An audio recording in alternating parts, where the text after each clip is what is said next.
When that April with his showers sweet the drought of March hath pierced to the root, and bathed every vein in such liquor from which virtue engendered is the flower. When Zephyrus eke with his sweeter breath inspired hath in every holt and heath a tender croppus, and the young sun hath in the ram his half-course run, and smaller fowlers maken melody that sleepen all the night with open eye. So pricketh them nature in their courages. Then longen folk to go on pilgrimages, and palmers for to seeken stranger strands, to distant shrines known in sundry lands.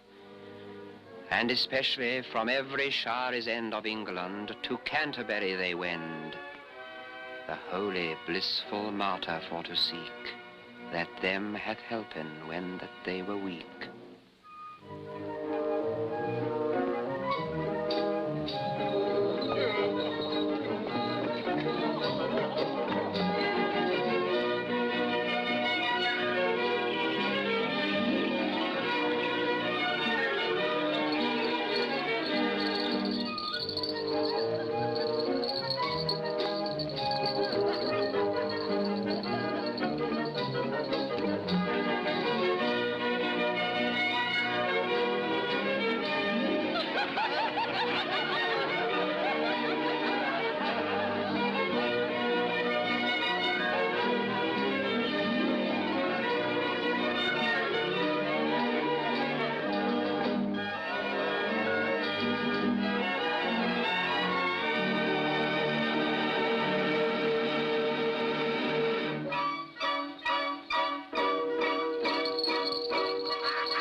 600 years have passed. What would they see, Dan Chaucer and his goodly company today? The hills and valleys are the same, gone are the forests since the enclosures came. Hedgerows have sprung, the land is under plough, and orchards bloom with blossom on the bough. Sussex and Kent are like a garden fair, but sheep still graze upon the ridges there. The pilgrim's way still winds above the weald, through wood and brake and many a fertile field. But though so little's changed since Chaucer's day, another kind of pilgrim walks the way.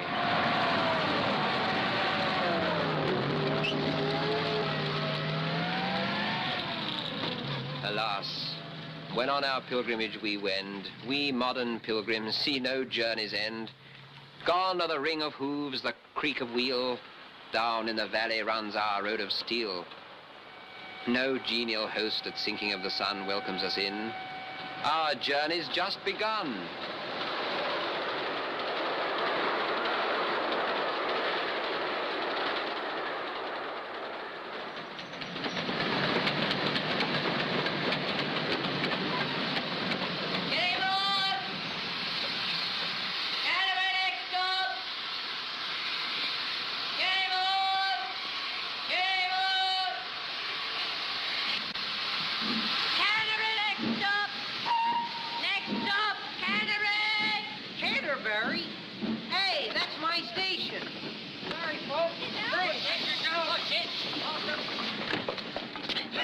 Thanks, Pop. I'll sit the next dance out. Ah, you'll break someone's neck one of these days. Yourn too, I shouldn't wonder. Don't you know there's a bylaw against getting out of a moving train, penalty 40 shillings? Why don't you light up the names of your stations? How do you expect folks to read the signs? I don't, nor don't the company. I'm here to call out the name of the station. Why wait till the train gets going? Now, look here. In the first place, I called out the name of the station loud, precise, and clear, while the train was stationary. You had ample time to alight, ample. I heard you with my own ears calling out Canterbury after the train started to move. He called out, Canterbury, next stop. See? But I'm going to Canterbury, darn it. The train's going to Canterbury. And you're stopping here at Chillingbourne. Well, son of a gun. What time is the next... 8:57. 8:57? AM. Here, what do those stripes mean? Sergeant? Well, they're the wrong way up. He's a sergeant, see? Cut the quiz questions, Pop. What kind of a place is this with no train all night? This is the kind of place where people sleep at night. Are you all right, Sergeant? Yeah, I'm for Chillingbourne Camp. Okay, ticket, please. All right, here. You can keep your own. Miss?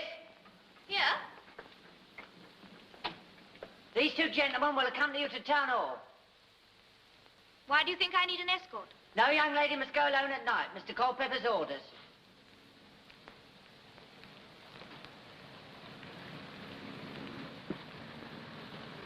This way, please. Who is Mr. Culpepper? Local magistrate, justice of the peace. Say, Pop, is there a hotel in this place? Now tell you down at Town Hall. Town Hall? Hey! I said, don't tell me this whistle stop is a town. Chillingbourne was constituted a municipal borough in the year 1085, 407 years before Columbus discovered America.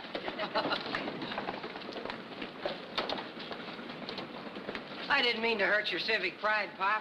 Granted, sonny boy. And my name's Thomas Duckett, station master, acting. Mine's Bob Johnson, sergeant, also acting. Peter Gibbs, sergeant, underpaid. Nice to know you both. Now, where's this hotel? I'll give your town hall a miss. You can't do that. All visitors arriving must report to Town Hall. Mr. Culpepper's orders. That guy again? How do I get to the camp? Last pass, you'll just catch it if you hurry. Where? Marketplace by Town Hall. How do we get there? Charing Street and follow your nose. Where's Charing Street? Through that gate. Right, let's go. Here, wait a minute. Have you all got torches? Not me. I have. I'll show you a real flashlight. Put that light out. What's wrong with it? Everything.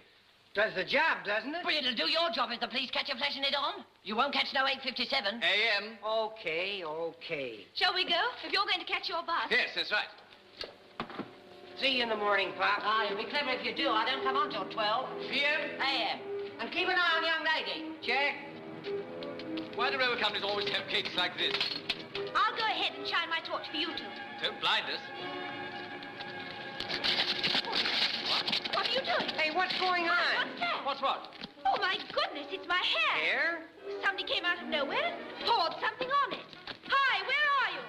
What's wrong with your hair? It's some sticky stuff. Sticky stuff? Why, your hair's full of So it. this is England. Never a dull moment. Listen. Somebody up the street. Quick, Bob, searchlight. There he goes. Hey, soldier! Can you run, miss? Watch me. Out! Hey, Bob! There he goes, on that building. Come on. This way, we're heading off. Come on, Bob. You take the river. Okay.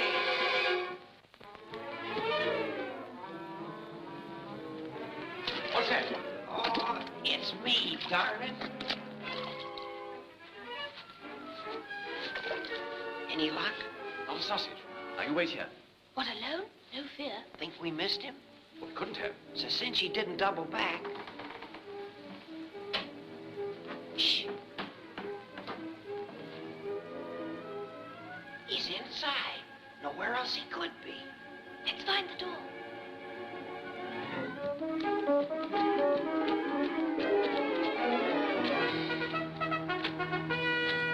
Here it is. Is that a bus? Sounds like it. What's going on out there? Is this the town hall? It is. Then that's my bus. You can handle this, Bob. Sure. Well, good hunting. Let me know what happens. Good evening. Where's my bag? In the road there. Peter Gibbs is my name. First lieutenant in the loge. Here. A man is in this building, a soldier. He must have got in through one of the windows. Just a minute, miss. And who might you be? My name's Alice. She's going to work here. Yes, I'm going to work on Mr. May Culpepper. I see your identity card? Identity card, nothing. What kind of a cop are you? Is anything the matter, miss? Matter? Somebody's poured some sticky stuff on my hair. Sergeant, the glue man's out again.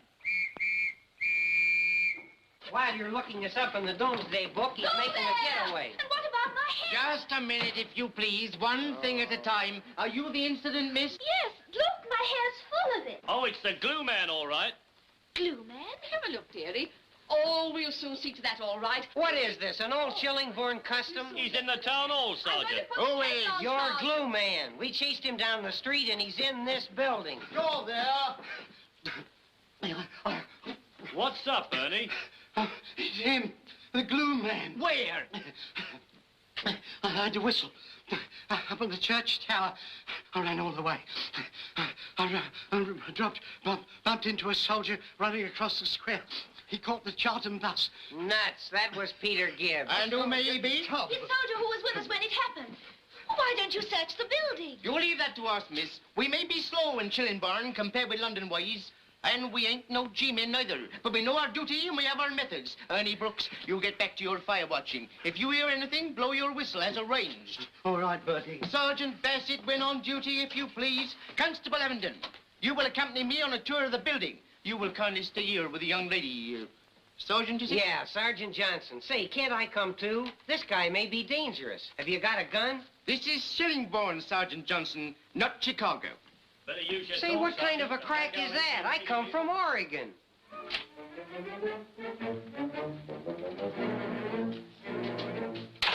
Getting tired of this old glue man spoiling our games. You shouldn't be. Saves you money the way you play. I wonder when they're going to give us our electric light. Right. There's a light in the card room. There's someone in there. Ready? Yes. Come on. Let's take him by surprise.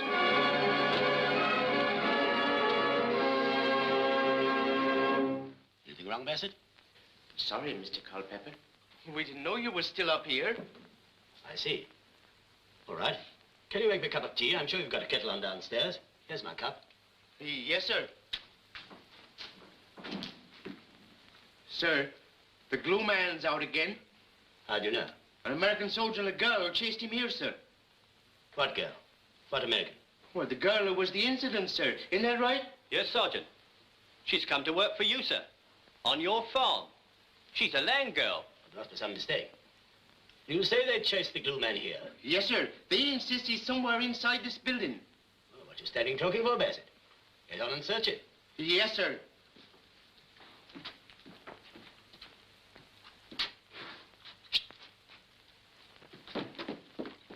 Gee, what a job. Is it coming out? Beg pardon, ma'am? Any better? Well, I've got considerable on me, so there must be less on you. But there's still plenty on you. Here you are, miss. What on earth am I to do? Soap's no good. Hot water's the only thing. Miss Granger's boiling a kettle. You seem to be an expert. She's the 11th incident. What about this glue-throwing character? Captain, you don't mean to say you let him get away from you? He got away. If ever he were inside. Now we shan't be long, dearie. Nice work. Put another kettle on, Miss Granger, and make some tea. Mr. Culpepper's fire watching. Oi, here's his cup. Who's Mr. Culpepper? Magistrate wants to see you. Oh, he does. Okay, ma'am. Let's give it another whirl with the hot water. I guess Mr. Culpepper can wait a while. Here. We know how to handle this. Still a bit sicky, sir. Glad to meet you. Welcome to Chillingbourne. You're the first American soldier we've seen. Bad luck missing your train, Sergeant Johnson, sir. Johnson.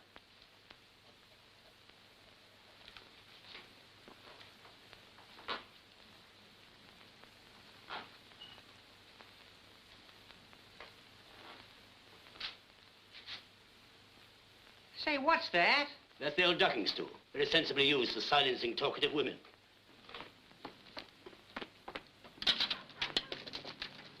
Hi.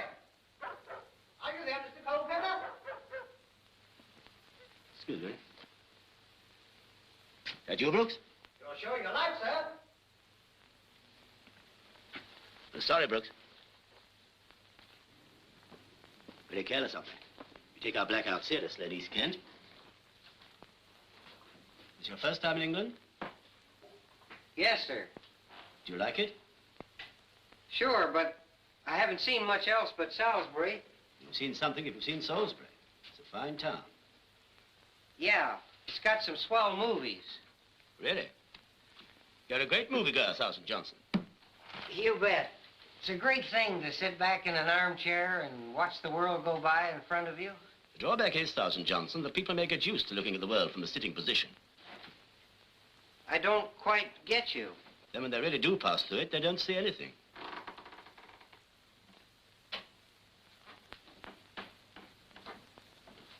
Are we going to move in Canterbury? Is there anything good on?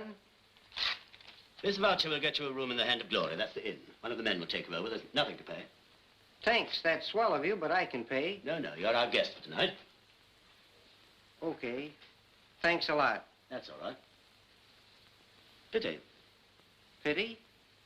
Pity when you get home and people ask you what you've seen in England. You say, well, I saw a movie in Salisbury, and I made a pilgrimage to Canterbury and saw another one. You've got me all wrong. I know that in Canterbury I have to look out for a cathedral. Do look out for it. Just behind the movie theater. You can't miss it. Take the sergeant over to Mrs. Foster. Yes, Mr. Culpepper. And ask the young lady to come in. Good luck, Sergeant. Good night, sir.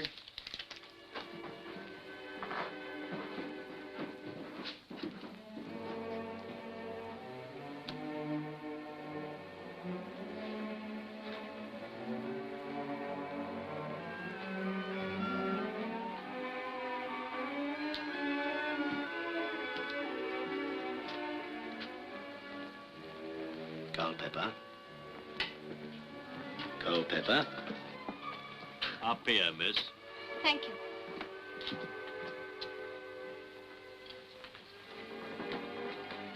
I'm sorry about the incident, Miss... Alice Smith. Miss Smith. I've been sent by the War Agricultural Committee. Is that telephone before they send people? You wrote they sent me. I want a farm laborer. You have to take what you can get these days. You've got me. I can do the work. I'm sorry, Miss Smith. You refuse to employ me because I'm a girl? Miss Smith, there's a camp near this village full of soldiers. I know. Oh, you know? I'm not interested in soldiers. Perhaps they're interested in you. Let them. They mean nothing to me. Aren't you afraid to stay here? Why should I be afraid? After what's happened to you.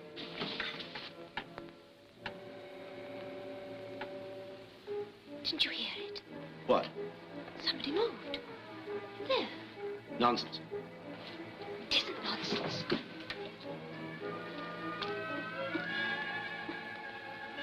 Somebody's there. How could there be? I've been here the whole time. Why don't you want to open it then?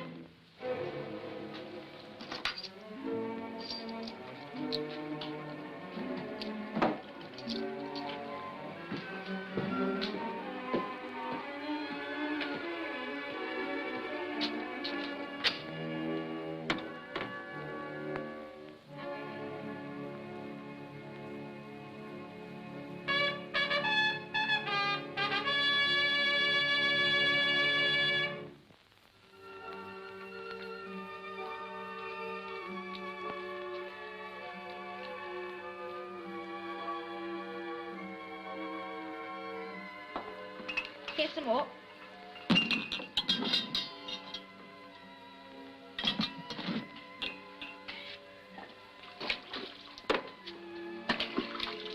Mrs. Foster won't be long now, miss.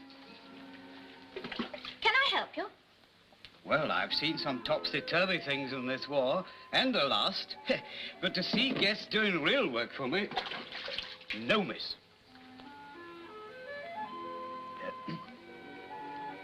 Do you know Mr. Thomas Culpepper?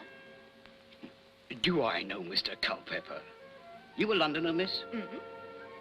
Well, what would you say if I was to ask you, do you know who's the Lord Mayor of London? But I don't. You don't? No, Well, aren't you ashamed? not a bit. I see. That stone interest you, miss? It comes from the old road, what some folks call the Pilgrim's Road. Yes, from the bend. Up there on the hill. What do you know about our bend? I've seen it. When? 3 years ago. Ah, then it weren't our bend you saw. It weren't uncovered then. No, but the bend was there all the same. Is it excavated now? Yeah, the whole bend. Who gave the money? Council.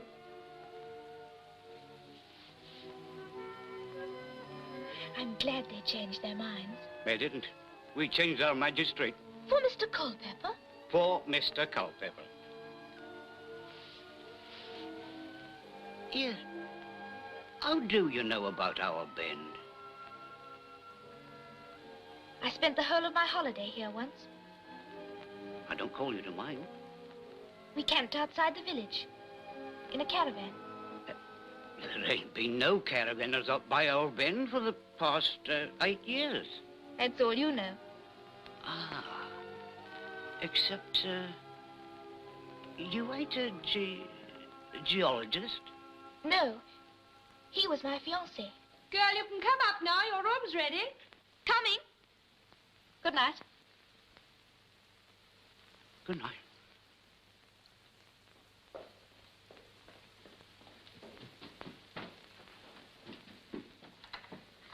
If you're stopping tomorrow night, I shall have the Elizabeth room free. She slept there.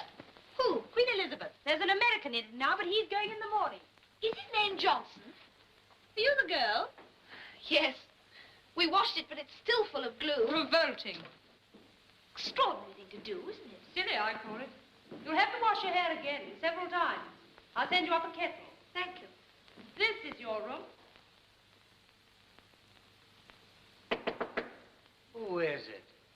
Me, Alison. Is that you, Bob? Gee, ma'am. I didn't know you were stopping here, too. Why didn't you tell me last night? Well, I didn't know myself. I didn't get that job. Sorry Bob. about the job. Oh, never mind about that. What Well, I let's wanted see now. Since you didn't get the job, that means you're going in with me on the 857? That's just what I wanted to talk to you about. Bob, would you mind very much not catching the 857? Would I mind? I've got to meet a buddy in London, and I want to get to Canterbury first. I promised Ma. Well, we can go in on the evening train together. And I've written to Peter Gibbs. Well, what's he got to do with it? Dear Sergeant Gibbs, you'll have heard by now that the glue man got away. But he didn't get far. Hmm? You mean they've got him? No. What kind of a quiz is this?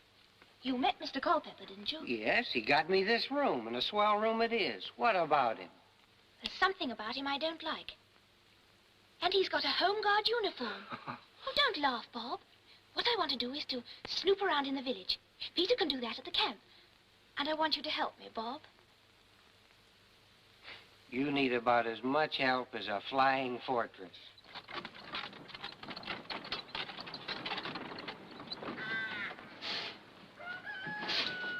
8 o'clock, sir.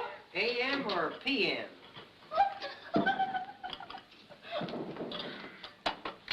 Tea, sir. I take coffee for breakfast. You can have coffee for breakfast, sir.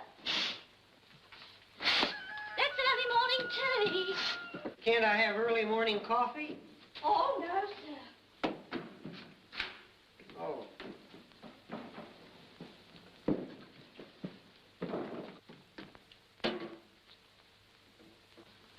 What's that? What, sir? That window there. House the other side of the street.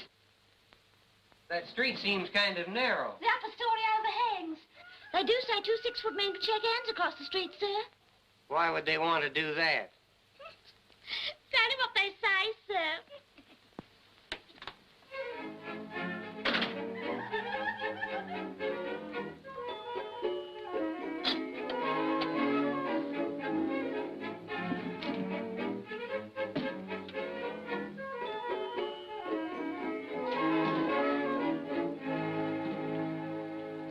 Oh, come, come, come to the church in the wildwood. Come, come, come to the church in the vale.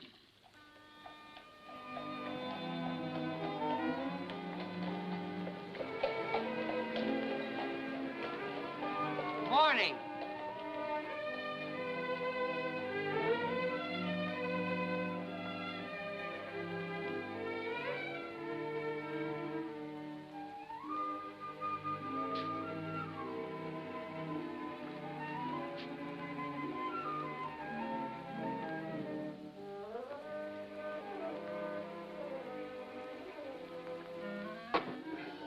Blimey, Mary.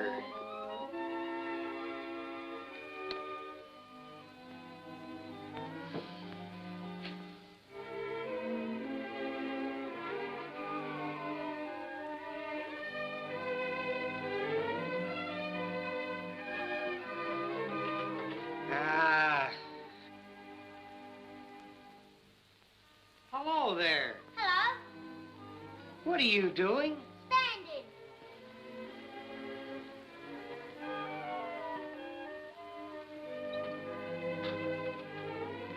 What's your name? Leslie, what's yours? Bob.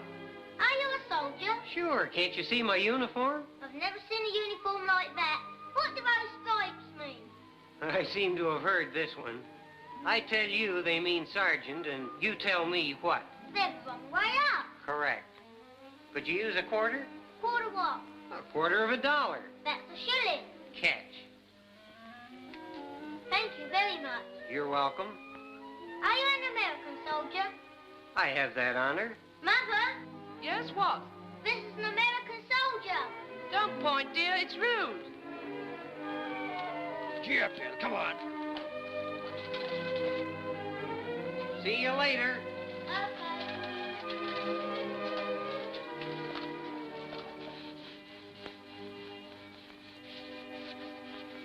Good morning.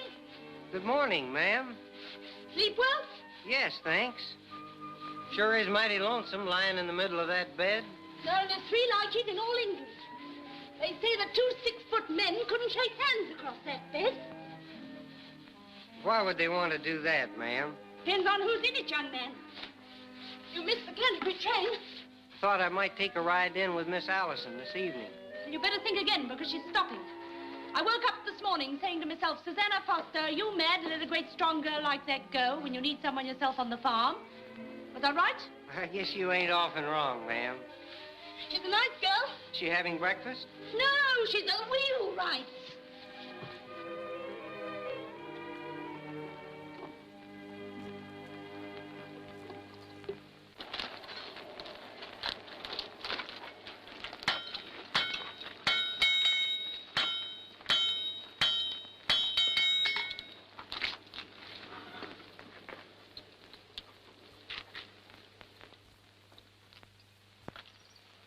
Up north, was you? Yes, Northumberland? yes, Cheap farming, mostly. yes. Ah, they don't know nothing about farming up there. You'll find things a sight different down here. Yes.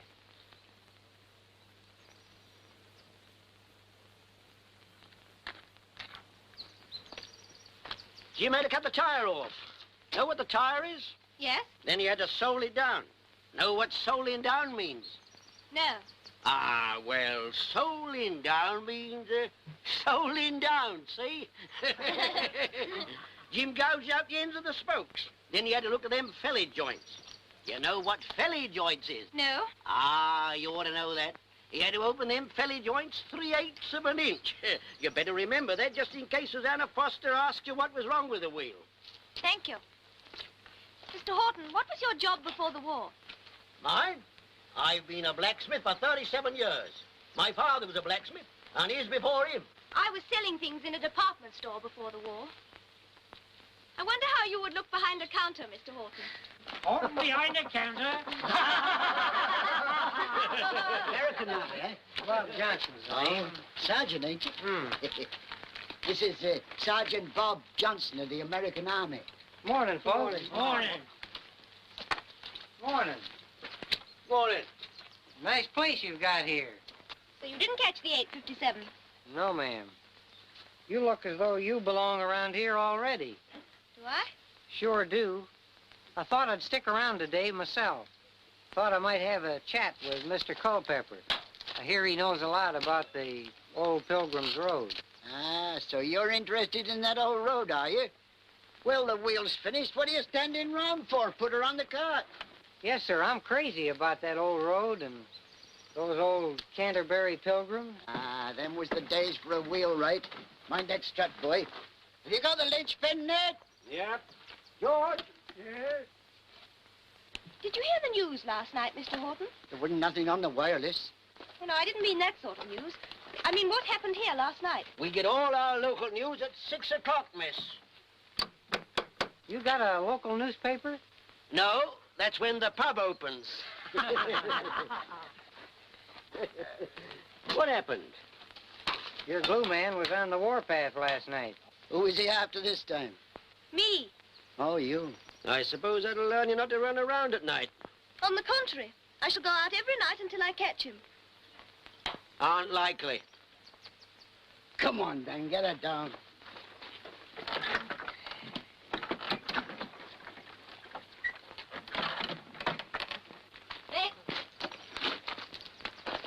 Can I give you a hand there, ma'am? Thanks, Bob. I'd rather do it alone. Thanks.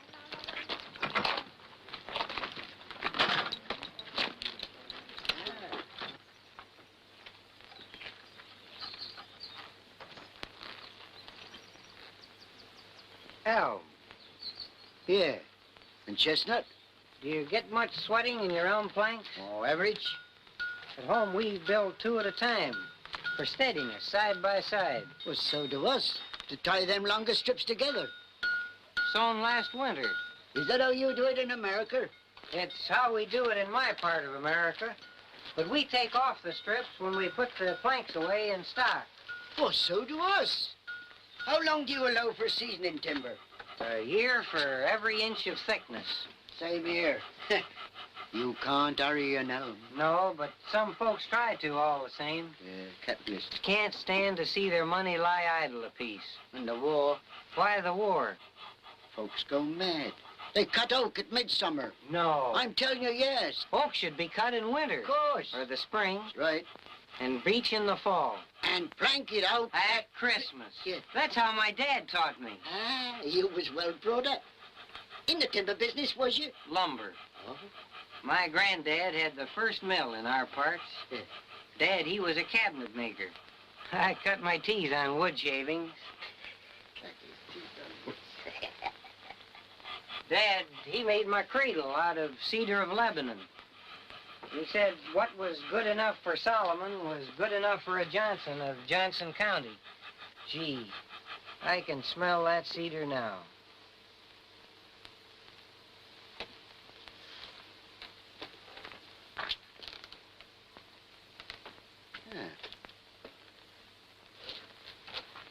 Can I bum a ride off you, ma'am? Jump in. Looks like a good way to see the sights. Just a minute, missy. We have our dinner at midday. I'd like to have you join us, Sergeant. That is, if you ain't got nothing better to do. Thanks a lot. I'd be glad to. Ah, that'll be fine. Get up. Hey, Mother! Yes, Jim? One extra for dinner. I was thinking of a cottage pie, Jim. Ah, well, think of a good big one.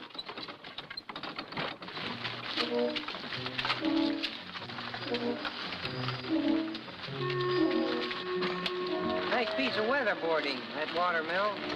I must ask the old gentleman who built it. I'll bet it was a Horton. How did you manage to get round Mr. Horton in that way? I believe you are a detective. We speak the same language. I'm English, and I don't speak their language. He knows about wood, see, and so do I. That's it. That was it.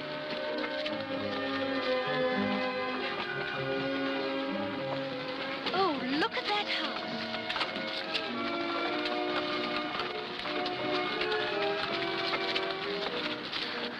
What a perfect place. I wonder whose it is. And what it's like at the back. Whoa!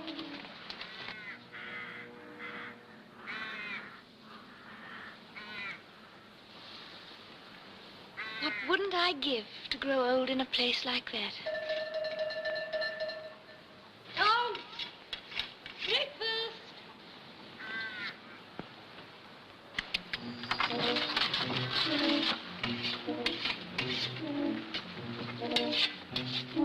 Beats me. Last night I could have believed anything. But this morning, if ever a man looked right, he... Yeah, it don't add up. Whoa! But you know, Allison, things don't add up in life. Look, Bob, are you positively off tonight? Positively. But I'll see you before I go and tell you what I find out from old Jim Horton. What I'll find to do the rest of the afternoon, I don't know. There's a movie. It's Saturday. They have a matinee. What? Go to a single feature? Not me. Write some postcards. I'll have to do that to the folks from Canterbury. Write to your girl. I don't write my girl anymore. How do you expect her to write to you if you don't write to her? You've got that in reverse English. She doesn't write to me anymore, so I don't write to her. That's the way it is. That's the way it is. Perhaps she has written. I haven't had a letter in 7 weeks. Sometimes the mail's lost by enemy action. A ship might have gone down. Yes, a ship might have gone down. The address might have been wrong. There are a hell of a lot of Johnsons in the Army. Maybe she was ill. Maybe her mother was ill. I've had all the maybes. I cabled her. I haven't heard a thing. She was a swell girl, Allison. We used to talk. She liked the woods. She learned some of the bird calls I taught her real well for a girl. She caught her first rainbow with my rod, 2.5 pounds. She broiled it herself. We've been walking in the woods often, following the trail, and haven't said a word for 2 hours. And then both said the same thing together. What do you figure it means when that happens? It means love. It means no letter in 7 weeks. I don't believe this enemy action stuff. All the other fellows get letters from their girls. If a ship goes down, it can't just be that particular part of the ship where my letters are dumped that goes down, can it? Well, so long, Allison. I hope you don't mind my calling you by your first name. I shall miss being called ma'am. Time marches on. Which way does your road go, ma'am? He knows. I hope up that hill. Why that hill? That's where the Pilgrim's Road runs. Along that hill? Yes. From the bend at the eastern edge of the hill, Pilgrim saw Canterbury for the first time. You've seen it? Yes. With a friend of mine. Boy or girl? Boy. I hope he writes to you. No, he doesn't. Maybe the mail was lost by enemy action. No, Bob. As it happens, he was lost by enemy action. He was a pilot. Shot down? Yes. Sorry.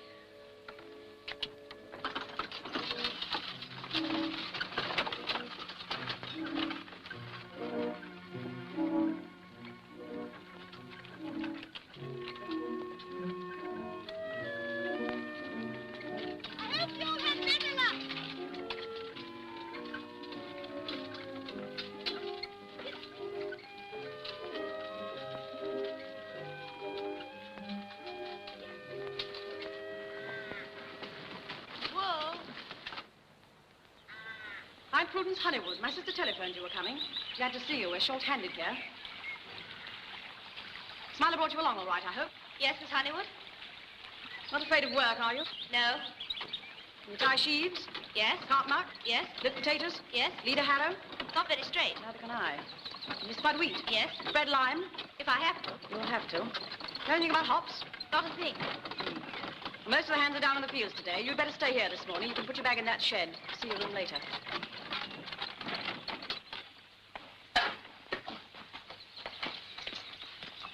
Sue told me you had a frightening experience last night. Wasn't frightening, just unpleasant and annoying. I thought so. It's happened to other girls. None of them died. Morning, boss. Morning, My sister likes to dramatize things. You know the type. Do I know them? Oh, do you or don't you? I worked in a London store before the war. Selling things? Yes. Garden furniture. Picnic baskets, all that sort of thing. Did you like the job? Not much. It was better than selling ordinary furniture. I used to imagine my deck chairs in beautiful gardens. And my picnic baskets opened in the woods and fields. So you like gardens in the country? Mm.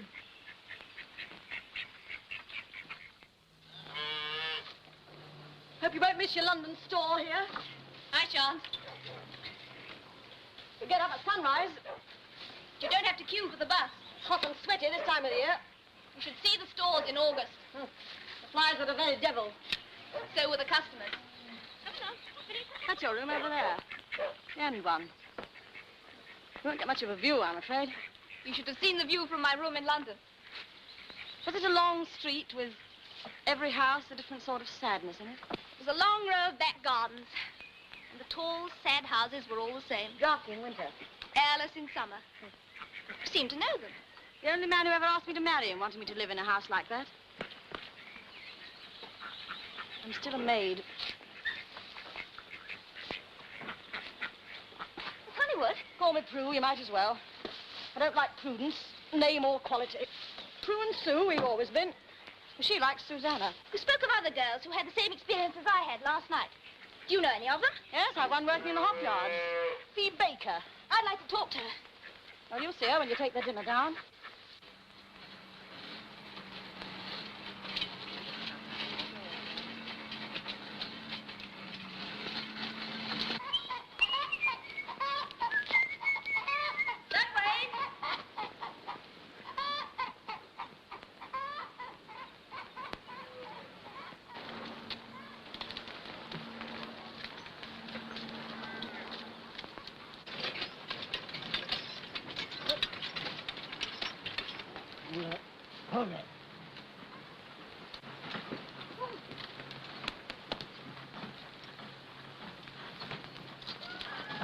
What's for dinner? Scotch eggs and apple dumplings. Good. You're Fee Baker, aren't you? And you're Alison Smith. Yes. Are you working for Prue? Yes. Where are you from? London. Oh, you got an uncle in London. He's a policeman. His father was a policeman, too. Very good dancer. The uncle, not the father. Are you fond of dancing? Am I? There aren't many boys around here who can tell their own feet from their partners. Lots of soldiers. No good dancers among them? I wouldn't go out with a soldier for £100. Why? The glue man's a soldier. Everybody knows that. He wears a soldier's uniform. And what makes a civilian a soldier? A uniform. Besides, there weren't any old glue man here before the soldiers came. Suppose he isn't a soldier. What are you driving at? Suppose he's a civilian. Someone in the village. In uniform? Supposing he wore uniform to make the girls afraid to go out with soldiers. That might be any one of a dozen. Might be a glue woman. Why? Don't be soft. Take Ernie's family. Who's Ernie, another uncle? No, my Ernie's with the 8th Army. Do you think his family like me going out with strange soldiers? But a girl must live. I'm sure I'm right. Well, suppose you are. Where does it get you? Why worry you weren't the first? Do you know the other girls? Of course. Dorothy Bird, she's the post girl. Susan Cummings, Polly Finn. Hold on a tick. If nobody else cares, I'm going to find out what can be done about this glue business. I can tell you that. You can? Hot water. Plenty of hot water.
I'm working for Mrs. Foster.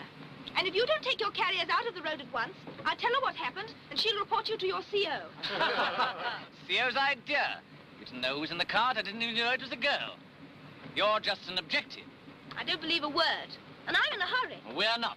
You're our prisoner, but we'll exchange you for some information. What have you been up to? Have you got a plan? What's Bob doing to Ernie's keep?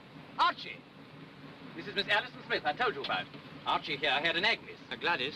Well, go on, Archie, tell the tale. Well, that's all there was to it. Love's young dream. Glue. What next? Well, there wasn't any next. She went home like a scalded cat. And that was after dark? Conditions were perfect. Until the glue man came. What was the girl's name? Gladys. She spelled it with a W. Class. Gladys what? How should I know? It wasn't a lasting friendship. Anyway, it happened to her. When? What date?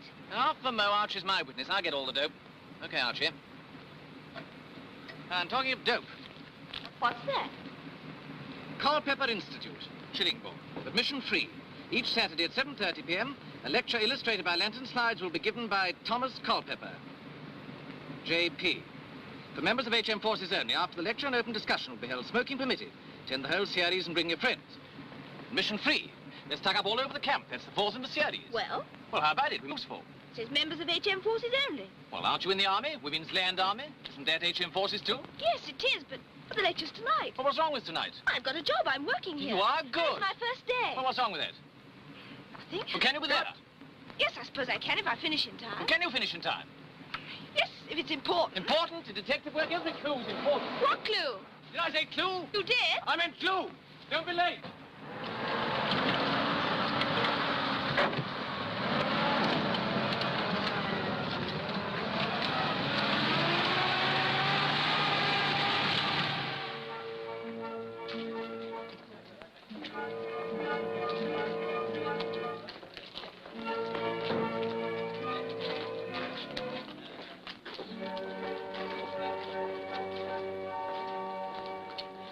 Not heaven itself upon the past has power, but what has been, and I have had my hour.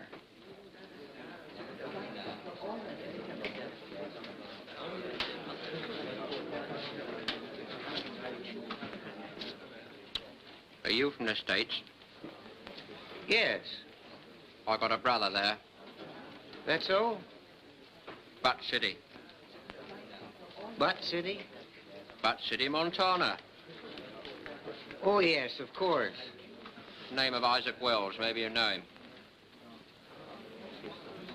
Tall fellow? Short and fat. Can't place him. Pity. Good evening. Evening. Coming to the lecture? Yes, in a minute, sir. I come from Three Sisters Falls, Oregon. I come from the Seven Sisters Road, London. Put it there. Pleased to meet you. You sure are a whole mess of sisters ahead of me. Good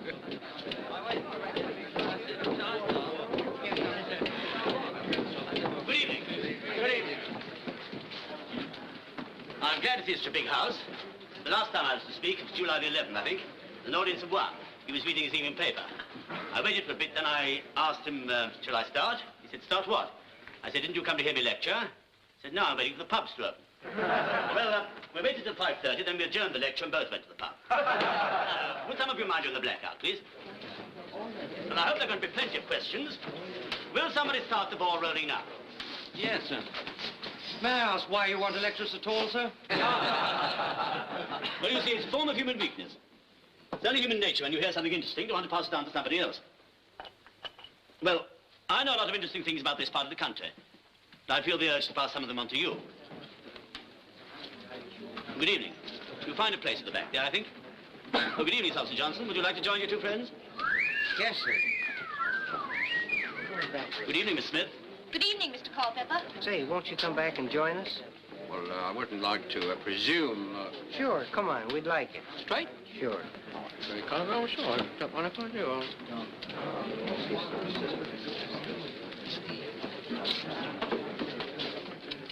Friend of mine. Good evening, all. Evening. Evening, son. Big news. What? Tell you Well, I was saying, What about your I know a lot of interesting Brother, things you about can this take my... country. I was born here, my father was born here. You're here because there's a war. You'd rather be in your own part of the country. You're telling us. That's why none of you like being here very much. But suppose there was peace again. And holidays again. But you'd like to spend your holidays in the beautiful and interesting part of the country.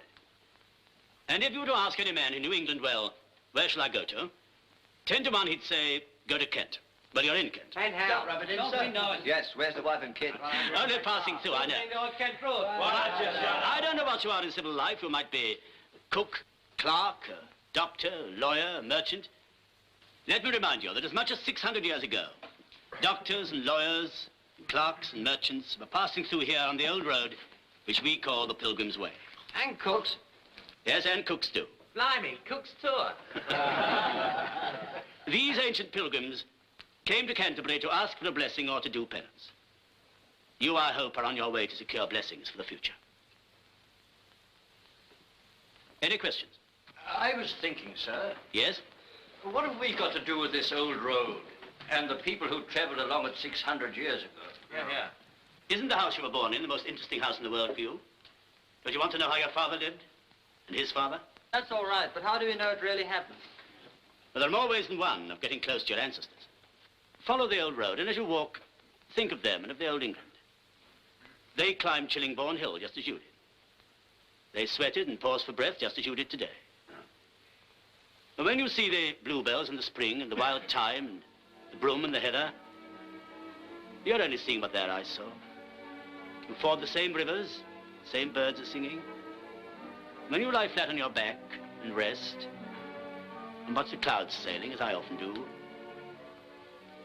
you're so close to those other pilgrims that you can hear the thrumming of the hoofs of their horses and the sound of the wheels on the road and their laughter and talk and the music of the instruments they carried. And when I turned the bend of the road, where they too saw the towers of Canterbury, I feel I've only to turn my head to see them on the road behind me.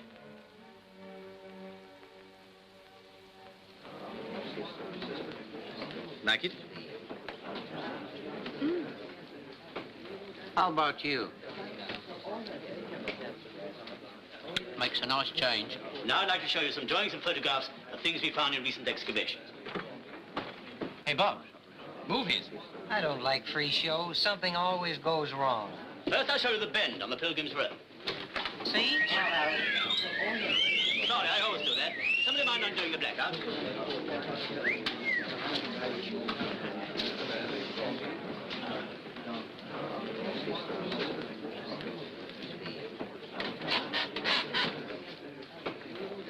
Oh, thanks. Perhaps our friend will be able to fix it. He only looks after 3 bread carriers. Pity, I shall only be able to show half the slides. By the way, if any of you are really interested, drop in at my house at any time and have a chat. Thank you. Are you interested, Miss Smith? Why shouldn't you be? I'm interested, too. Otherwise, we wouldn't be here, right? Right. What interests you especially? Well, what you were saying. Of course, we know we don't know anything about that sort of thing. Oh, yes, we do. Do we? We know all about the old road. We know that the Pilgrims weren't the first to use it. Quite right. In Surrey, it was used by the Romans. Here in Kent, it certainly goes back to the Iron Age. I thought this was the Iron Age. Pipe down. It's very interesting. A geologist found some Belgian coins not far from here some time ago. Last time I was in London, I inquired at the British Museum about them, but I'm afraid they have no record. I have them. You have them? Yes. They were left to me by the man who found them. I'd be very grateful if one day you'd let me see the coins. Anytime. After my luggage gets here. I wouldn't keep them very long. I'm going to give them to this museum. Not for you. Thank you. Very much obliged. May I ask for the blackout again, please?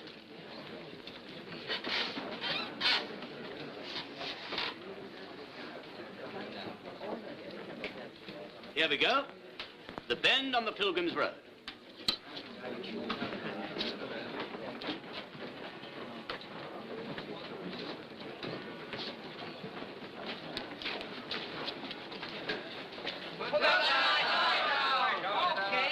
Okay. I think I'm late. Gee, I forgot. What? The proof. I've got it. Tell us about it. Not here. Topography plays an important part in my expose. Hi, buddy. Have a cigar? Is this Charing Street? That's right. Leading into Marketplace? That's right. That building there is the town hall? That's right. Now, Mr. Culpepper's office is the second-story window? That's right. Thanks. Are you by any chance the village idiot? That's right.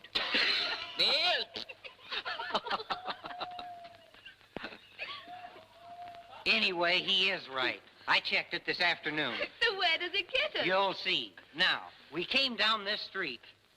Yeah, that's right. We didn't see a light in the town hall. That's right. You're killing me. When we were in the town hall, the police found Mr. Culpepper in his office. Later, I saw him there, and so did you. That's right. Oh. When I was with him in his office, the janitor or somebody tapped on the window and said we were showing a light outside. I saw him pull the curtain myself. That's very interesting. We hadn't seen a light, so it follows... That he wasn't in his office. And that he was in such a hurry to draw the curtain when he got back that he never noticed that... That's right. Ah, that's the first real clue we've had, Alison. Yes. I still can't believe that he's the glue man. Oh, what motive could he possibly... Is that a bus? Sounds like it. Well, come on, we must run. See you tomorrow after church, Alison. Peter's like the camels in reverse. Always going and never coming. Cigarette? Thank you. That was clever of you to work that out. Yes, wasn't it? Make a swell letter home. Bob Johnson, Sal's Village Mystery. But I forgot. I don't write at home anymore. We shall need the watchman's evidence. You didn't even hear what I said. I'm sorry, Allison, but I just can't forget that girl. Fellow goes to war and into all kinds of dangers, and... What do you find so dangerous just now? I don't mean just now. But I mean you go and fight in a foreign country, and... I bought her some writing paper. I write her every time we stop. And not one line from that blonde. I guess Ma was right. She says blondes are no good. What color's your hair, Allison? Blonde. No kidding. Come on, I'll take you home. And tomorrow, I'm going to organize the local guerrillas.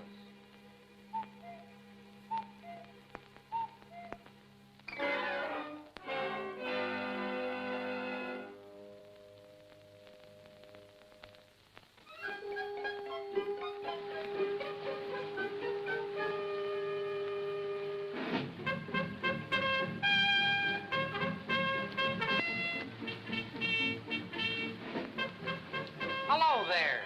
Can I speak to you for a minute? Yes, me. You got out shouting. You bet. What's cooking? A battle. Combined operation. Backpedal. I get it. Say, Colonel. General Holmes.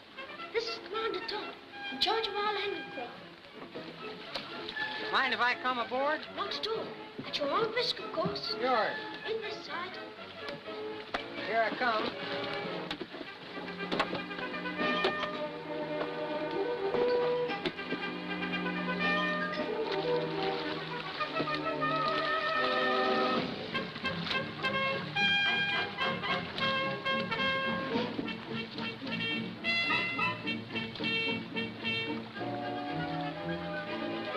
Talk now?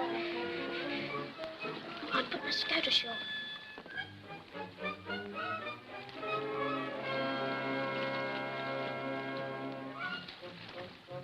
Okay, onto the bank.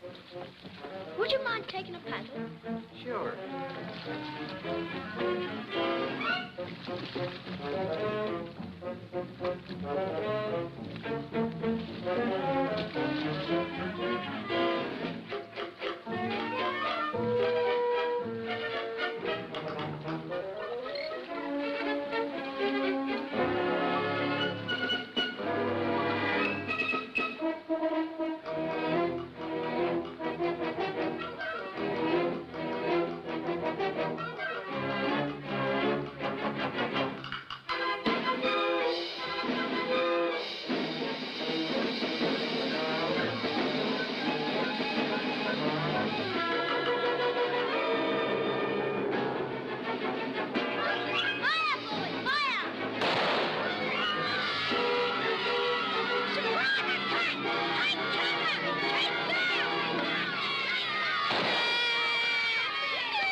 Charge the gun!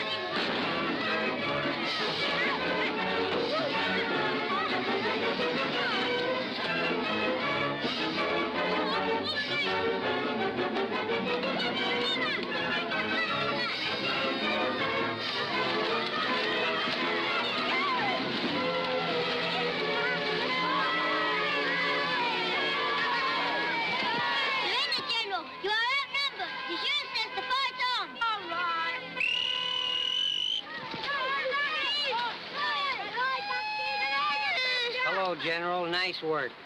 They'd fall more than us. Sure, why didn't you pick sides? Because my men must have berries, and I've only got 6 handkerchiefs. Well, that's different. Now the battle's over. Would your 2 armies lease lend you 2 generals for a while? What's lease lend? Never ask that question again, son. If the isolationists were to hear you back home, they'd be mighty sore. Who are the isolationists? Short-sighted folks. Why don't they buy spectacles? From what I hear, that's just what they are doing. Now, here's 2 quarters. He means 2 shillings. 1 for each army. The smaller army will get a bigger share, but that's right, too. Catch. Thank you very much. Thank you.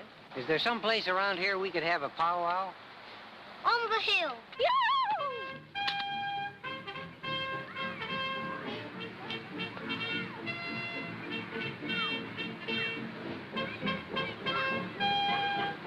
Looks like this isn't the first time this place has seen a battle. No. Now, see here. You've heard about the glue man, haven't you? Don't be scared. I'm not scared. Nor am I. Good, because I'm on his trail. The glue man? Yes. You want to catch him? That's the idea. Now, if this was the States, every kid in the village would lend a hand to get him. Who? I'll tell you. I want you to help me check some things. Are you game? Yes. First, I want to know how many drugstores there are in Chillingbourne. What stores? Drugstores, where you buy soap and razor blades and ice cream. You mean the grocers? Call it what you like. Now, if you wanted to stick something together and needed the stuff to stick it with, where would you buy it? At the grocer's. Is there only one? Only one. Next, I want to find out who's been buying sticky stuff at the grocer's. Is he a friendly sort of guy? Mr. Holmes. If that's his name, is he human? He's his father. Holy smoke! Is it that time already? I've got a date for church. Show me the shortest way from here, and on the way, we'll map out a plan of campaign.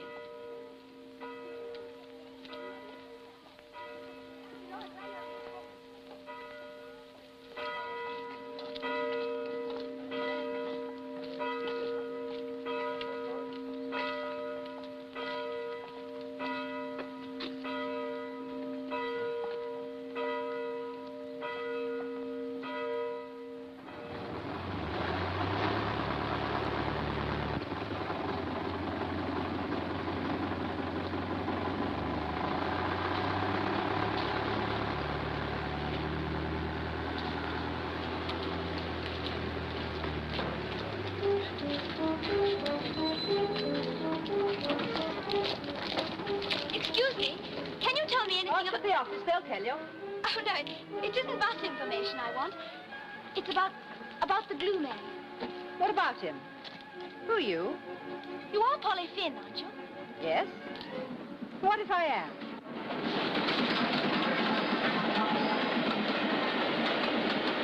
It's Swinton! Gladys Swinton! Yes? Have you got a minute? 5 if you want them. Can I come up? No, stay where you are. I'll come down. You can't come in the box, you know. It's against regulations. Well, what is it? I only want to ask you 1 or 2 questions. Oh, well, fire away.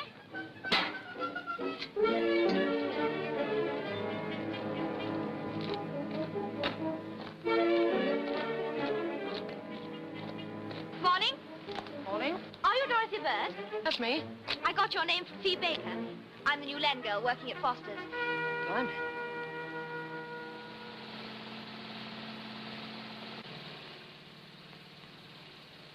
August 27th. There. Fee Baker, Susan Cummings, Dorothy Bird, Polly Finn, Gladys Swinton, and me. Each time the thing happened after 11:30, but never later than midnight. Did it ever happen after midnight to anybody? As far as I can check, no. I've checked that my end. They all say it never happened after midnight. That's important. Why? Facts are always important. What about dates? Fee Baker, June the 8th. Susan Cummings, June the 24th. Gladys Swinton, oh, not sure. And me, August the 27th. Of course. Bertha Rogers on the 11th of August. Well, wait a minute. No, false alarm. Well, I can fill in some dates. Now, Gladys Swinton was July 10th. Two other girls, anonymous, July 2nd and August 3rd. Well, let's see.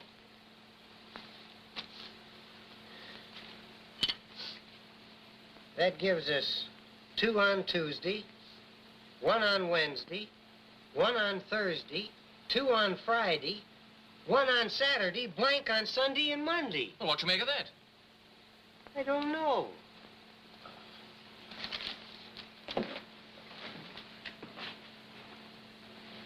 Well, anyway, our dates are still incomplete. There were 11 cases in all. So what?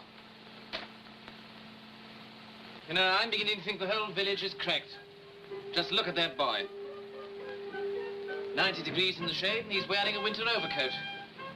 Hello, Leslie, Terry. Come on up. Ask for me. They'll never get past old Albert. I'll fix that.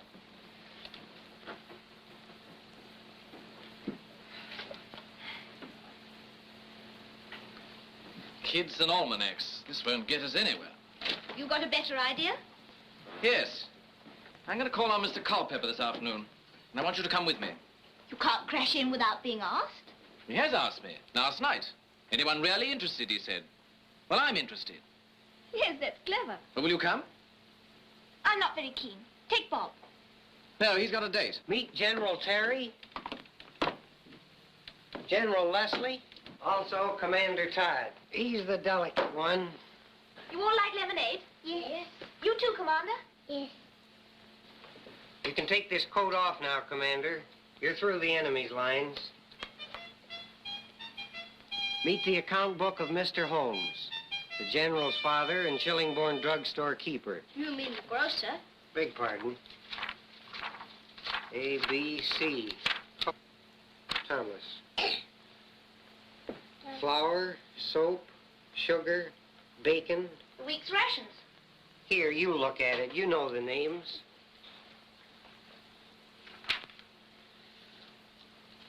Any sticky stuff? Do some of the richer people here, like the rector and Mr. Culpeper, buy everything in Chillingbourne? No, but get lots of things from outside. How do you know? We collect salvage from the houses. Salvage? Good afternoon. You want my son? Yes, as a matter of fact, I was at his lecture last night. And you want to talk to him about it? Of course. Come in. Thanks.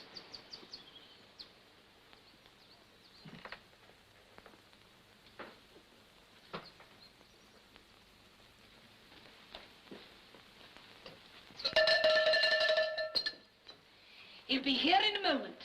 Thanks.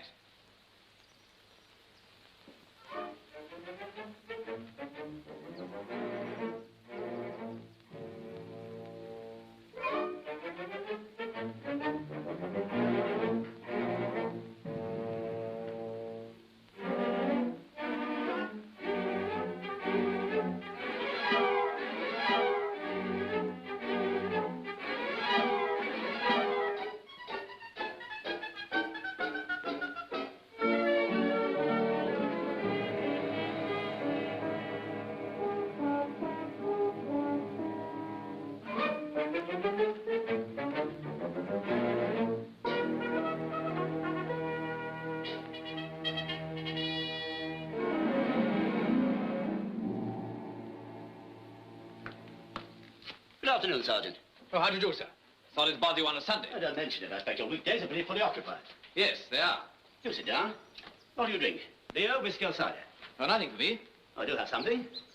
Oh, cider, please. Emma? Cider. Well, how's the army going? You seem to be busy from morning till night. It's a bit like your job. Mine? You put a great deal in to get very little out. Are you a farmer in civil life? Me? No. May I ask what part of the country you come from? London. Not much material there for your lectures. More there than anywhere. What about the British Museum? Yeah. I suppose it is pretty good. Yes, pretty good. Nearly a day's walk from Chillingbourne. What, 50 miles? Some walk. How do you like walking? Do you like walking? Not if I can help it. Why walk if there's a train? Oh, Mother. Oh, go on with your talking. I can manage. I see, sir, you're interested in mountaineering. Yes, I do a bit of it. I suppose you recommend me to wait at the bottom till somebody builds a funicular railway. I'd say, why climb to the top at all? What's wrong with the valley? The answer's in yourself. You're dead right. And the trouble with this country is that every second man thinks he's born to be a missionary, and every third man has a bee in his bonnet. Thank you. Look at you. You don't mind? No, of course not. You're a gentleman farmer with a fine house. I'm sure you've got a first-class farm and run it well. Yet, the first chance you get, you're off climbing mountains or digging up stuff which 600 years ago was thrown out as junk. No bee in your bonnet. No. I've got my job, £30 a week. I've got my flat. I meet my friends when I want to meet them. That's good enough for me. And you want a bigger flat, better job, £40 a week? I've got the best job a man in my business can have. May I ask, what is your job? I'm an organist. In St. Paul's Cathedral? No, in a cinema. West End. I'm a cinema organist. A good one. I'm sure you are. Have you always wanted to be a cinema organist? Not when I was a kid.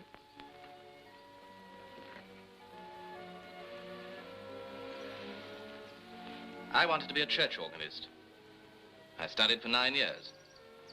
Then, luckily for me, I met a chap who told me about a job.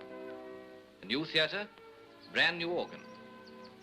You see, I never really had the chance to play on any big organ, except the one at the academy. You never played a church organ? Not a big one. Seems to me, Sergeant, there are two kinds of men. One who learns to play Bach and Handel, only to play I Kiss Your Little Hand, Madame. And the man who learns to walk step by step, so that one day he might climb Mount Everest. Perhaps another convert to the study of ancient Canterbury. I'm afraid I have gone rather off the rails. Never mind. There's plenty of time. Not much doing Chillingbourne. How do you find it? I haven't seen much of it. Oh, how's that? I only arrived on Friday night. Yes, I remember seeing you at my lecture with Miss Smith and our American ally, Sergeant Johnson. Did you walk in together from the station? Yes. I was with them when the attack took place. This fellow must be a tough sort of customer. About your height. As a matter of fact, I had some excitement myself that night. I searched the town hall. I was on fire guard. Do you have to do fire watching? Oh, yes. As well as home guard? Twice a week home guard and fire watching every 8th day. Tom, Yes, Mother? the salvage boys are here again. They were here last week. Well, they say it's a paper drive, but maybe it's my homemade toffee. There are 6 boys and Avenden's donkey. I'll go and talk to them. Excuse me.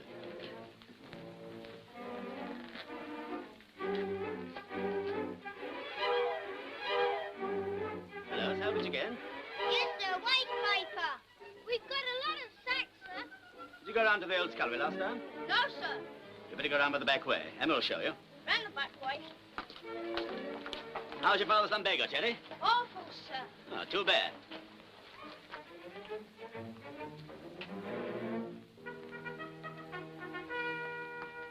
Well, I'm afraid I must be going now, sir. Nonsense, I'm enjoying our talk. Let's have another mug.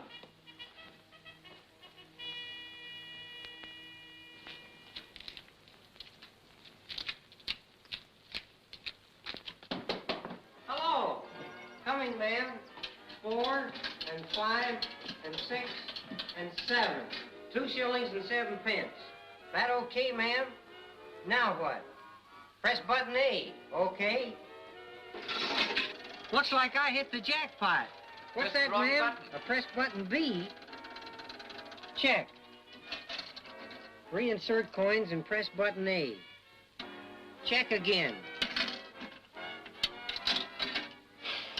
A buttons, B buttons, mirrors, tea drinking, left-hand driving, stripes upside down. Yes, ma'am, it sure is difficult and hot. Here I come. Button A. Ah, made it. Huh? Sergeant Michael Rosinski, please. R-O-C-Z-I. That's correct. U.S. Army. He said what? Now, see here, ma'am, I don't care what Mickey Rosinski told you. He's a buddy of mine. We come from the same company. Wake him up. It's 4 o'clock. He can't sleep out his whole leave in London. You can't. You won't? Say, you give good service in your hotel. Well, Tell him Bob Johnson rang. Bob. B-O-B. Bob. Call it what you like. Tell him I can't get to London. He's to meet me in Canterbury. I'm not in Canterbury now, but I'll be in Canterbury tomorrow. Where will he meet me? Holy cats, I don't know where. I've never even seen the place. Where can he meet me in Canterbury? Cathedral. That's right. Tell him to meet me in Canterbury Cathedral at 11 o'clock. Thanks.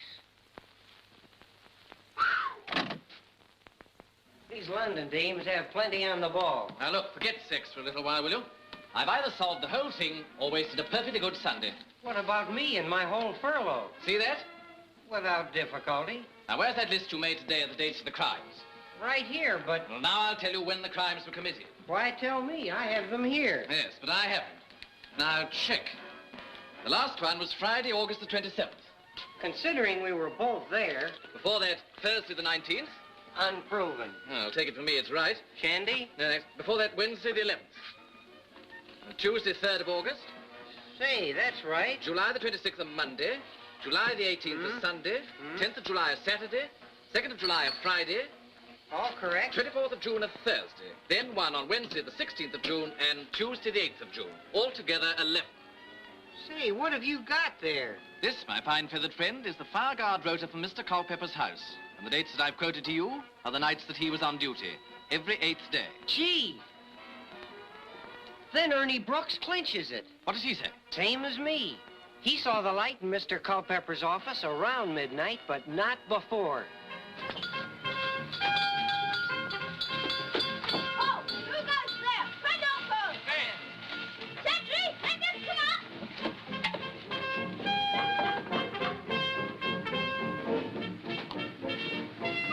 Hello? Hello? How you doing, General? Okay, fall up for now.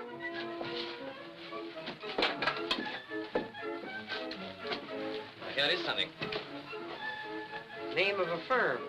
Ryman's Limited. Who are they? A London firm, lot of branches. They sell office accessories. Paper, ink, and gum. Well, that's that. The rest is just routine. Yes, we got him code. Let's see now. It was a new football we agreed on, wasn't it? You sure that's enough? You've earned it. Thank you very much. The pleasure, General, is entirely mine. Hey! Cat!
Glorious, isn't it?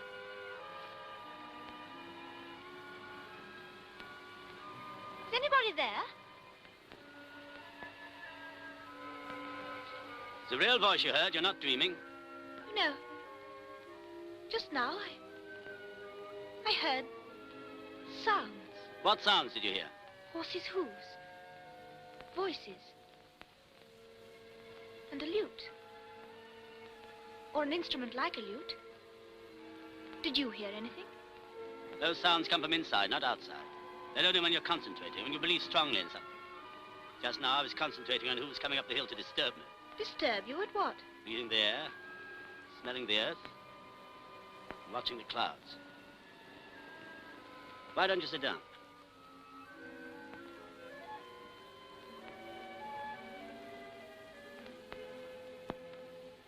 You know, I was very mistaken about you. I'm sorry. I was mistaken about you, too. We have to dig to find out about people as well as roads. Do you know why I wanted to stay so much? I wanted to be here again. You've been here before? Do you see that clump of trees? I spent 13 perfect days there in a caravan. Your caravan? Belongs to me now. And the owner? There's such a thing as a soul. He must be here somewhere. He loved this hill so much. I love it too. May I ask, were you engaged? 3 years. A long time. His father was the trouble. Did you ever meet each other? Oh, yes. We didn't dislike each other. They were a very good family. He thought his son should marry someone better than a shop girl. Good family. Shop girl. Rather dilapidated phrases for water. Not for Geoffrey's father. It would have taken an earthquake. We're having one. Too late for me.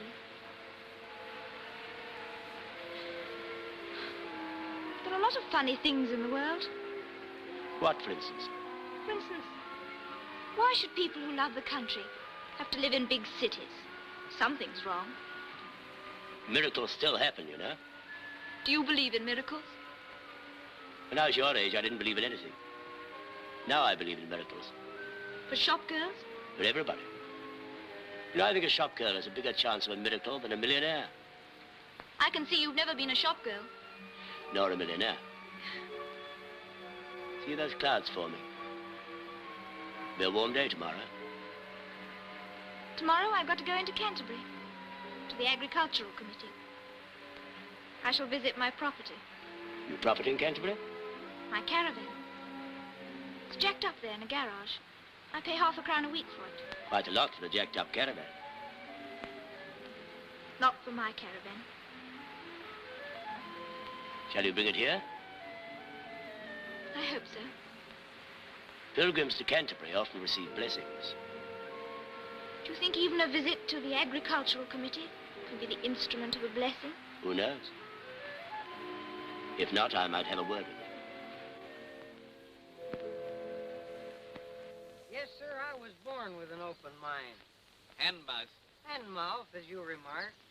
But it sure is a surprise to me to find how much I like everything over here. Must they see Everything, us? I may add, but one thing. What's that? Not if you keep low. Why do you, from sunrise to sunset, and at odd hours throughout the night, have to drink tea? I shouldn't be too noisy about it if I were you. But I hate the stuff. Well, after Pearl Harbor, you Americans joined the Honorable Company of Tea Drinkers. Don't forget that the Nazis and Japs have knocked down every country they tried to accept the tea drinkers. China, Russia, and England. So long live drinking tea. Drinking tea doesn't appear to be much good for the wind. If anybody'd made me walk 3 miles before the war and then climb a hill, I'd say he could bury me at the top. I thought organists as a race were climbers. Up what? Church towers.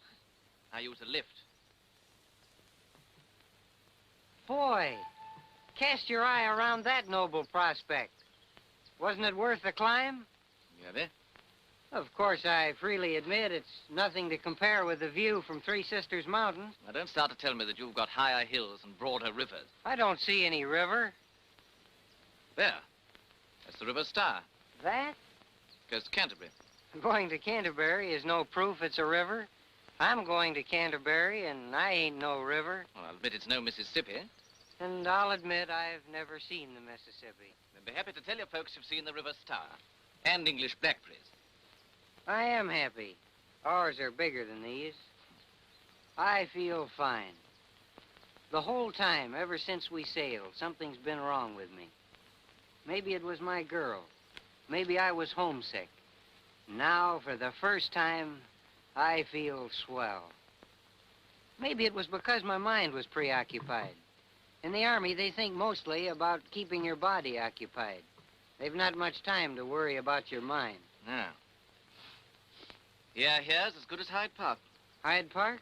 That's in London? Very much in London. What would you be doing this afternoon in London if there wasn't any war? Sunday afternoon, reading, playing cards with the boys, waiting for the pubs to open. Occupying the mind, letting the body take care of itself. You don't fancy the countryside much, do you? To tell you the truth, I'd hardly realized there was a countryside before the war. Funny, that. How the war can open your eyes to a lot of things. That sounds like the glue man's lecture. Take me, for instance. I was no G-man before the war. Imagine me, Bob Johnson of Johnson County, Oregon, coming over here and solving the glue man mystery. While you're throwing bookies at yourself, don't forget me and Ellison. The nutty thing about it is I like him. Who? Oh, Glue Pepper. He's a bit cracked. I like him too. Come on, Pete, I'll race you down. You're on.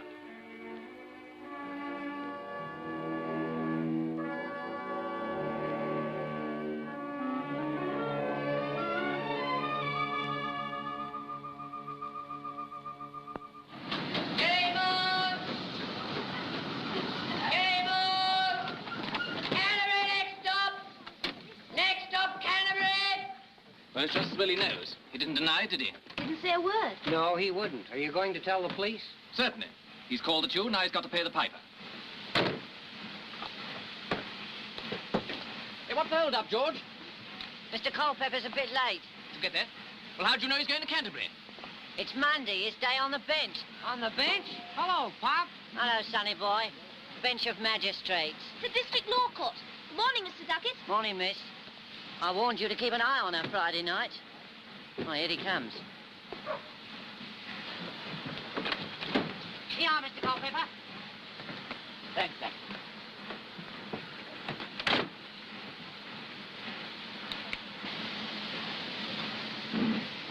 Thank goodness he didn't come in here.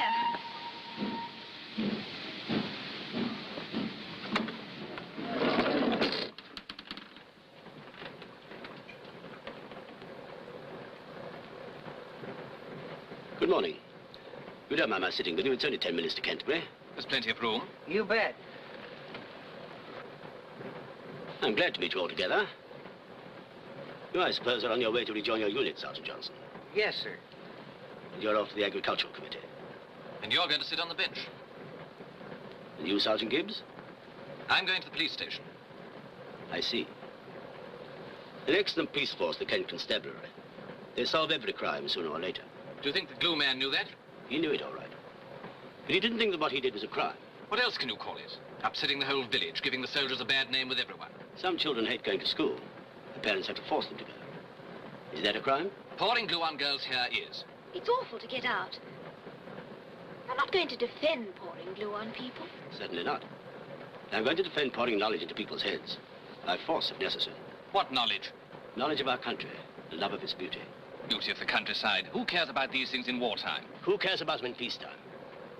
I tried it before this war. Why should it be any better after it? I've written articles that didn't get further than the county papers. I rented a hall in London to speak from, but nobody came to listen. I even held a meeting in Hyde Park. That's no subject for Hyde Park. I found that out. Then the war came.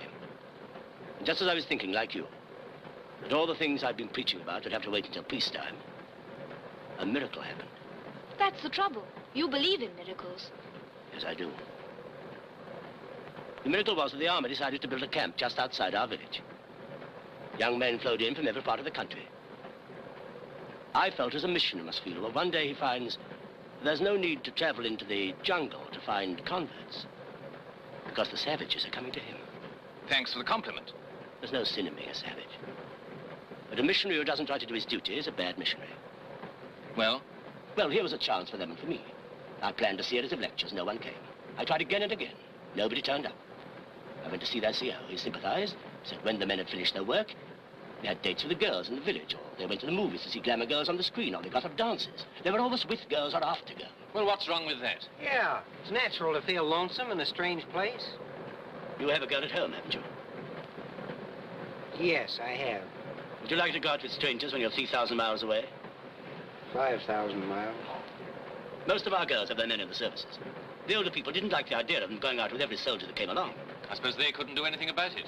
It's difficult. Nobody wanted to stop the soldiers having a good time. So you stopped the girls from having one? Exactly. Did I ever tell you about old Dad Butler who killed the fly on his baby's head with a sledgehammer? Mr. Culpepper, didn't it ever occur to you to ask the girls to your lectures? No. Pity. Well, the fly's dead, the baby's alive and kicking, no harm's been done. Oh, hasn't it? What beats me is that a man in your position, a magistrate, somebody whose job it is to judge other people. I wonder what sort of sentence you'd pass if the blue man was brought before you and your friends on the bench.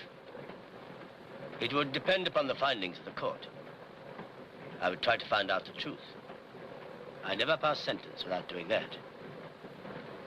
I should try to discover the motives of the accused. I should question every witness because...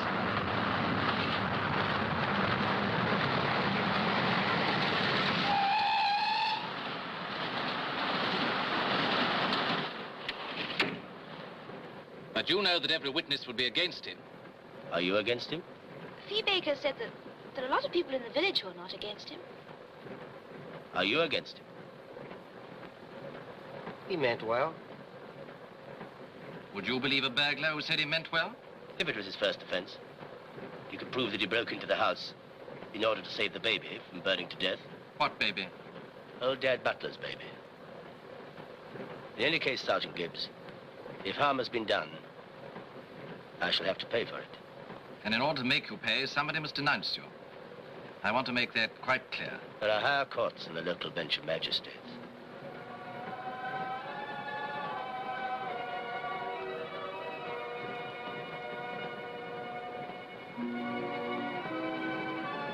Pilgrims for Canterbury, all out and get your blessings.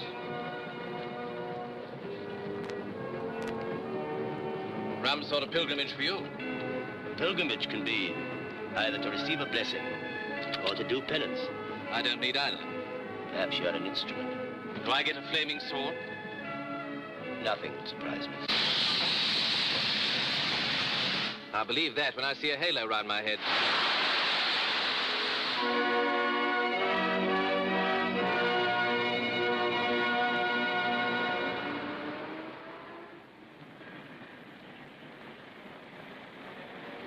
Taking a pilgrim's view, Sergeant Johnson? Yes, sir. But if ever has a son who comes to England... Here's hoping he comes in mufti, not like his father. And his grandfather. And his grandfather. Make him promise to become a pilgrim, too. At the moment, sir, I'm having a little trouble with my future son's mother, but your advice is sound. I overheard you say last night that you liked me in spite of yourself. That's true enough. But I like you, too. You're not nearly as tough as you've tried to make out. Do you know the way? Yes, thanks. I'm taking Bob to the cathedral. He's got a date there with his buddy. Then it's goodbye. Good luck. Thank you.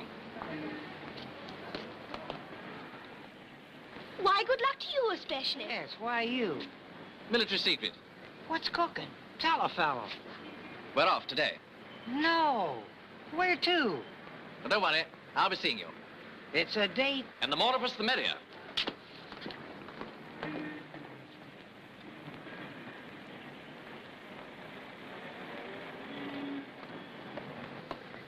I'm looking for the police station.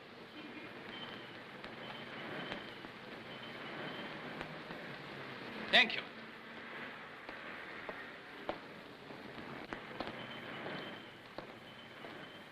Okay, Sergeant? Yes, sir. Watch out for convoys. Very good, sir. Christchurch gate in 10 minutes. Carry on. Very good, sir. Inspector. Yes? Superintendent Hall wants to see me. He's not in. When will he be? Well, it's hard to say. He's got a job on. Special service in the cathedral, and they're marching through the city. I think I'm one of them. Well, you ought to know. Suit yourself. But he won't be back till the soldiers are gone. Trouble is, when the soldiers are gone, I'll be gone, too. Well, you might find him around the cathedral. Come on, Sergeant.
Good morning, Dr. Kelsey. Early as usual? Excuse me, sir. Have you seen Superintendent Hall anywhere? Super.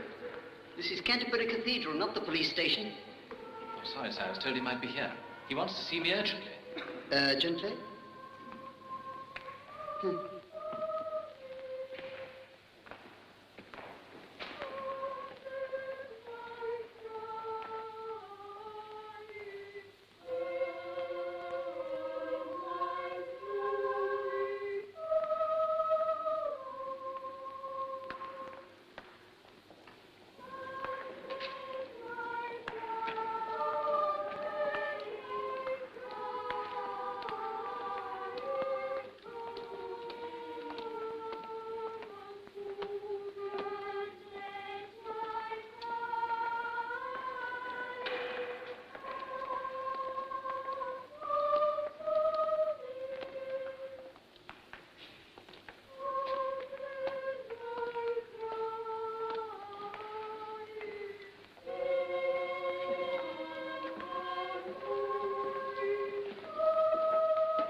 Excuse me, sir.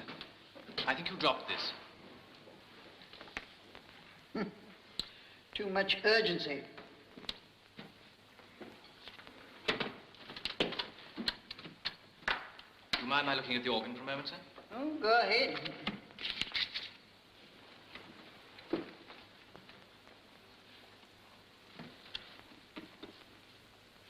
Are you the organist, sir?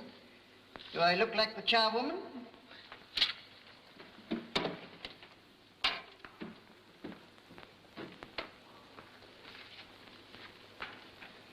This is some organ. What do you know about it? I'm an organist. Or at least I was before the war. Oh, well, once an organist, always an organist. Unless, of course, you only play the mouth organ. Where did you study? Royal Academy of Music. Under whom? Perrault. Do you know him, sir? Oh, we've cut each other for 27 years, but he's a fine teacher. None better. Yes, we thought so. Are you playing this morning, sir? Later, there's a special service for a battalion of soldiers. It's my battalion. You going too? Yes, sir. Where did you play last? You deaf? I played in a cinema. Cinema? Oh, when I was a young man your age, after I got my degree, I played in a circus. The harmonium. Piano wasn't loud enough, especially for the elephants. How much do they pay you in the cinema? 30 a week. Ooh, they only paid me 22. Ah, but 22 shillings then was more than 30 today. Perhaps 22 shillings then could buy as much as 30 pounds today. Huh? Oh, no, I don't think so. Well, do you want to play it? I'd like to. Not afraid of it? No, I don't think I'm afraid. Then have a go. If you're one of them, it's only right that you should play it. Now, show what you can do. Play something, anything. Only don't swing it.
And my dad's pa built the first Baptist church in Johnson County.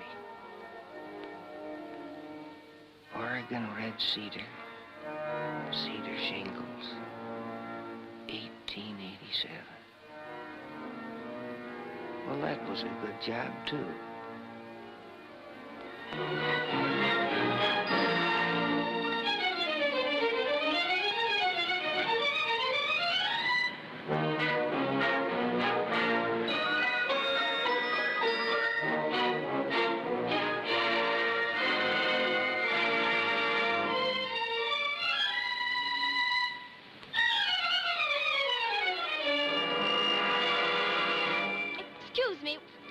Telling me, is this old Canterbury Lane? No, this is Rose Lane. Canterbury Lane is further up.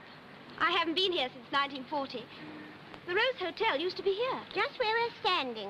This is the parade, and that is St. George's Street. Oh, yes, I see. Thank you. It is an awful mess. I don't blame you for not knowing where you are. But you get a very good view of the cathedral now.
Excuse me.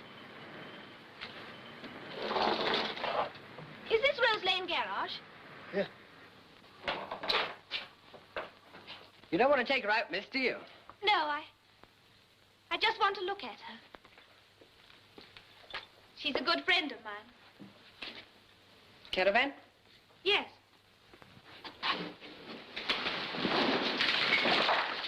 Spruce. We ain't touched her since the Blitz.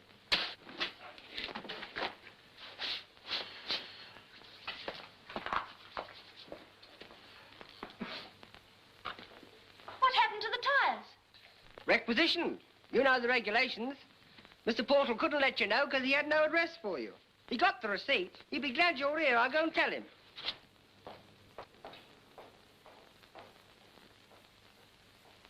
What a shame.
I knew I should find you here. I know how you're feeling. You don't. Everybody has disappointments in life. Life is full of disappointments. The moths are eating everything. I don't want to hurt your feelings, but there's something impermanent about a caravan. Everything on wheels must be on the move sooner or later.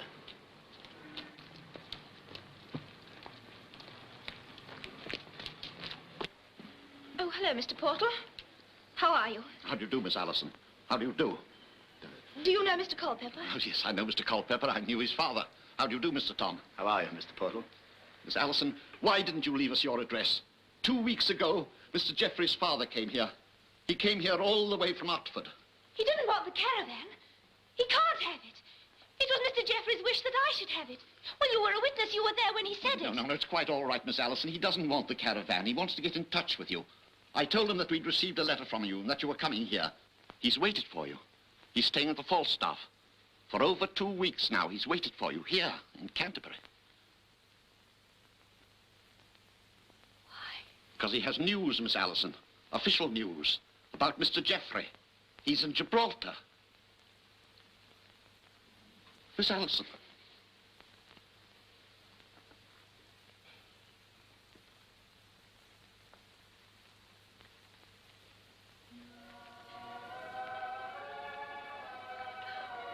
I must open the windows. The caravan's full of moths. They're ruining everything. I haven't seen so many moths in all my life. Mr. Culpeper? Where's Mr. Culpeper? He's gone, Miss Allison.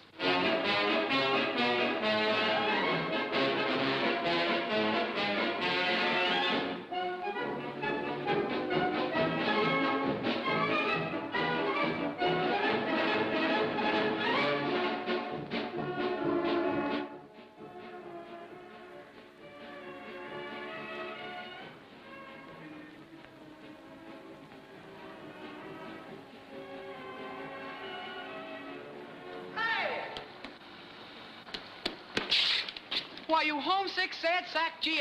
Hey, what in Canterbury you been doing with your 3 days leave? Learning, Sergeant, learning. Since when did you ever learn anything except from the Indians? Hey, can I shoot inside? Well, ask the verger. The what? The verger. He's the #1 man around here. Oh.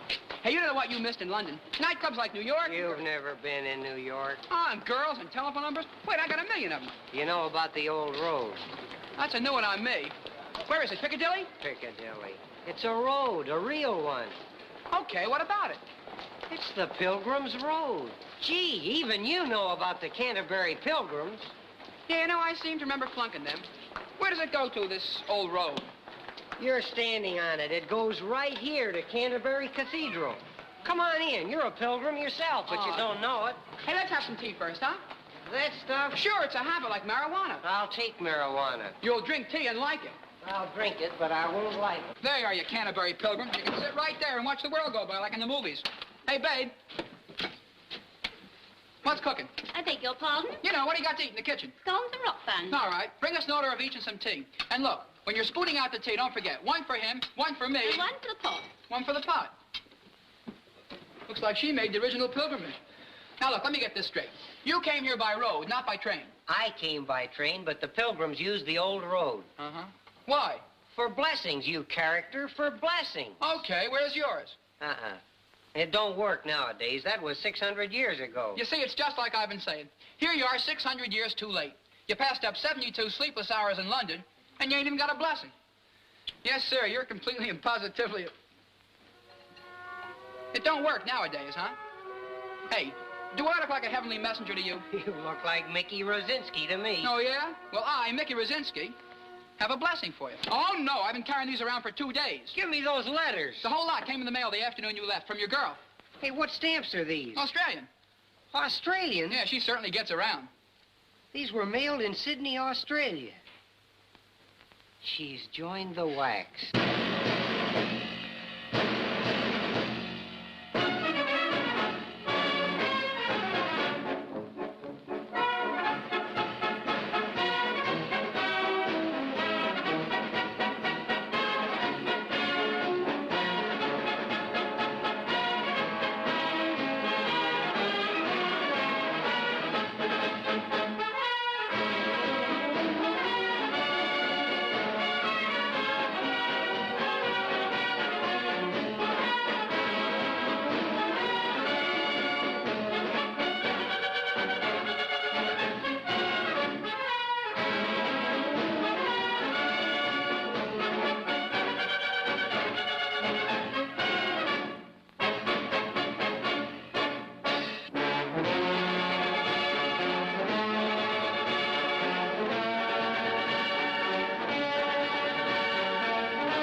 Superintendent Hall. Want him?